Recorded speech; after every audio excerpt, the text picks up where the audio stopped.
L'association Espoir travaille dans le village d'Ankinsanjalad, qui se trouve à 170 km à l'ouest de Tananarive, la capitale de Madagascar.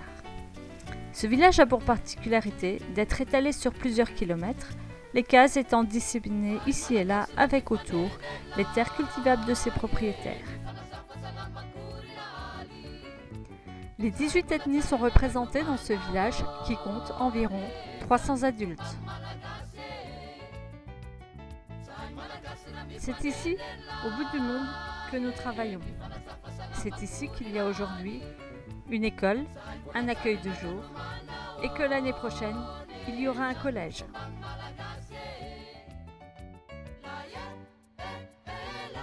La première action dans ce village a été du reboisement. La déforestation est très importante à Madagascar. Elle entraîne une érosion des terres et un appauvrissement des sols. Cette action a permis d'être en contact avec les villageois et de tisser des liens pour construire d'autres choses ensuite. À ce jour, 45 000 arbres ont été plantés. En 5 ans, le paysage a bien changé.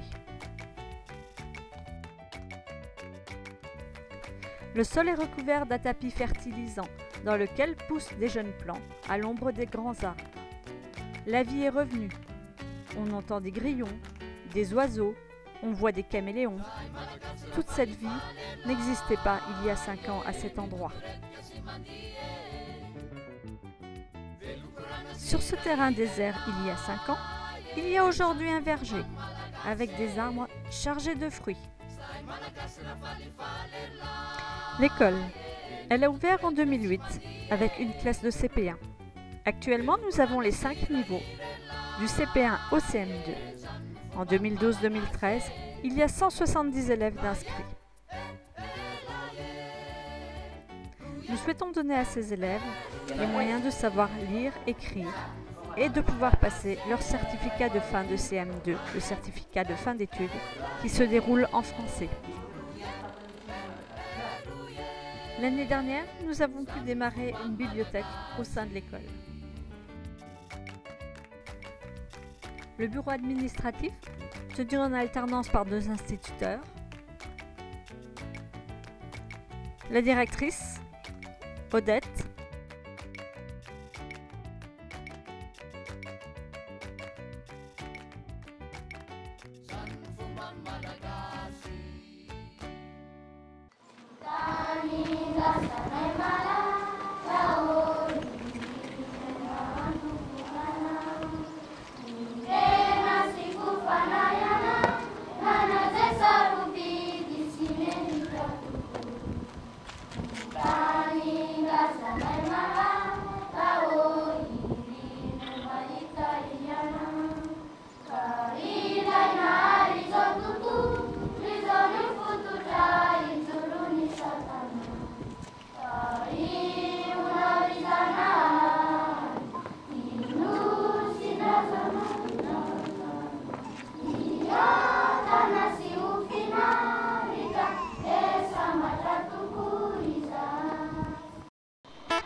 Flat, le nez, awani, lip,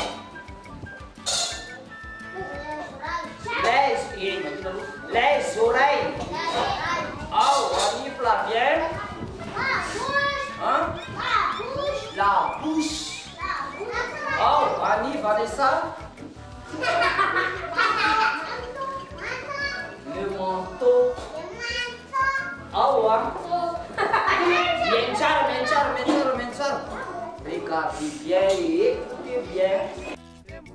L'accueil de jour est partiellement ouvert. L'objectif de cette structure est d'accueillir l'enfant pour la journée et de compléter l'éducation qu'il reçoit à l'école.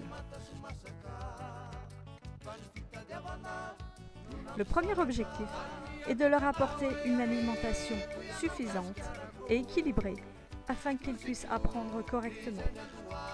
À terme, chaque enfant aura 2 repas par jour, un repas chaud et un goûter. Une nourriture suffisante est indispensable pour réussir à l'école.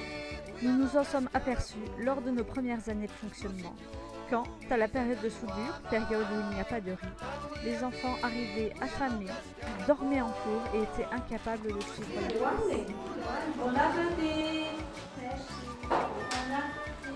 Actuellement, nous leur servons chaque jour soit un goûter froid, soit un goûter chaud, comme vu auparavant, le maïs, soit un repas complet, 1 à 2 fois par semaine.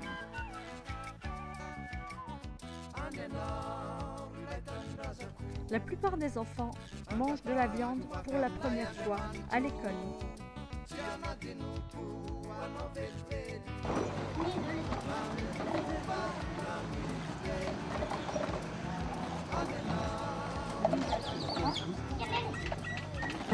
Le deuxième objectif de l'accueil de jour est de leur donner des notions d'hygiène.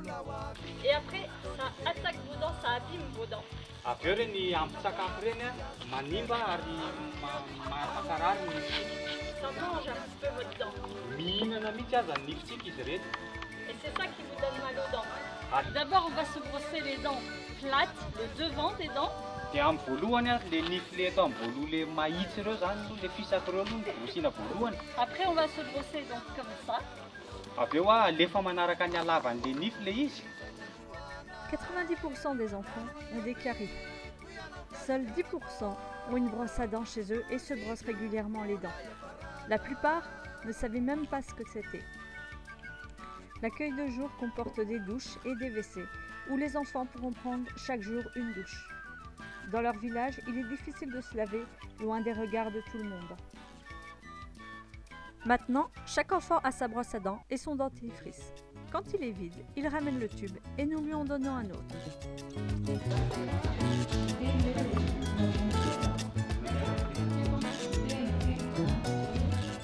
Les enfants bénéficient d'une visite médicale 1 fois par an.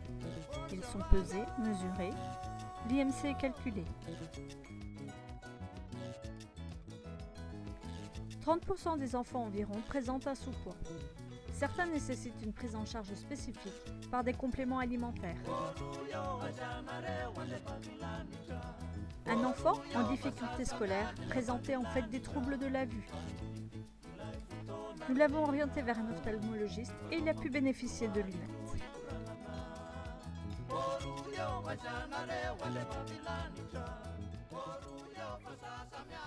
Deux enfants qui présentent des hernies inguinales importantes ont pu être orientés sur la capitale afin d'être opérés.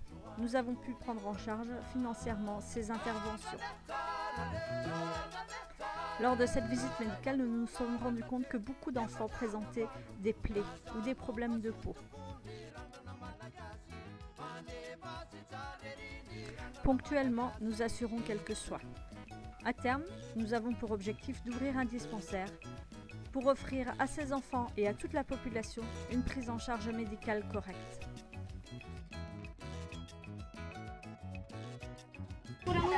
Le dernier objectif de l'accueil de jour est de développer l'enfant dans sa globalité, au travers de jeux individuels ou en couple. Ces enfants jouent peu. Le jeu leur permet de se développer sur tous les plans, physiques, mais aussi intellectuels et psychomoteurs. Il permet également de développer la sociabilisation dans ce village où les 18 ethnies sont représentées.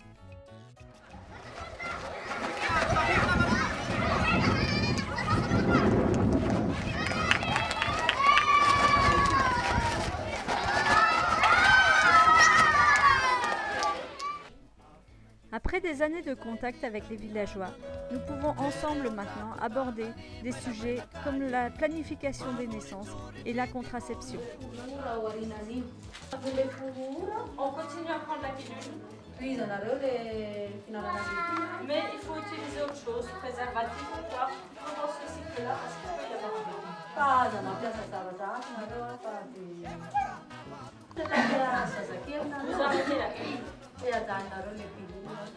Parfois, vous pouvez avoir l'enfant tout de suite dans le cycle d'après. Nous avons proposé aux femmes du village qui le souhaitaient de prendre en charge financièrement la contraception de leur choix. Les méthodes contraceptives leur ont été expliquées et nous les avons orientés vers un médecin pour vérifier l'absence de contre-indication et pour effectuer la prescription.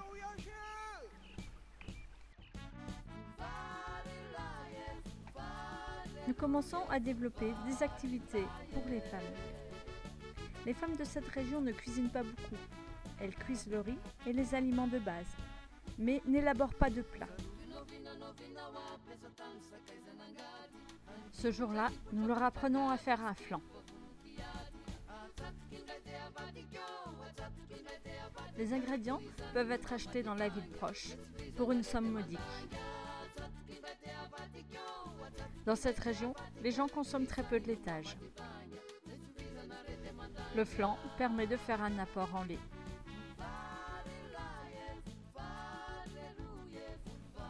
Et une dégustation pour terminer l'atelier cuisine. C'est bon ? Nous avons proposé aux femmes un autre atelier, l'atelier tricot. Pour la plupart, elles découvraient cela et elles ont apprécié.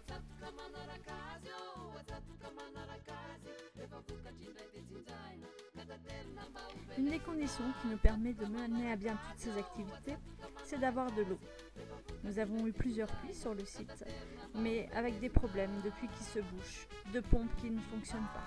C'est pourquoi nous avons maintenant décidé d'investir dans le forage d'un puits avec un équipement en pompe solaire. Ce projet en cours nécessite un budget de 30 000 € pour le forage du puits, l'équipement en pompe solaire et la construction du château d'eau. Nous utilisons l'énergie du soleil au travers de ces fours solaires pour cuisiner. Nous avons fait du pain et différents plats, dont certains typiquement français. Patates rôties à la graisse de canard. Fuserier en mission, hein.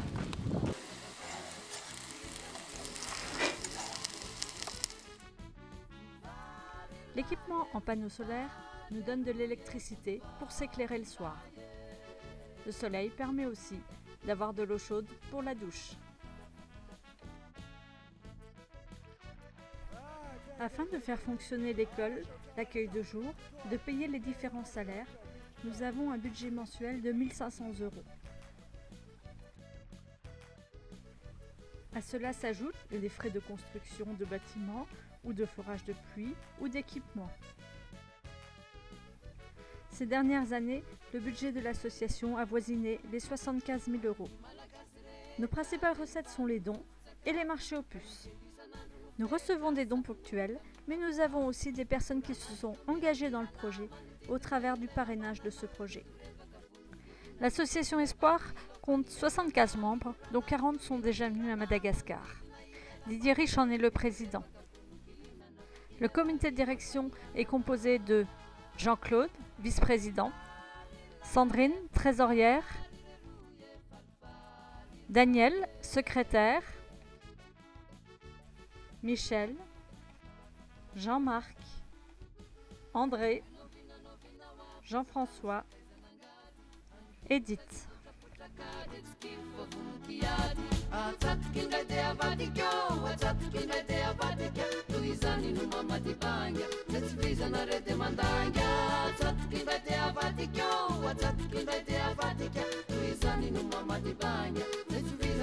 Mandanga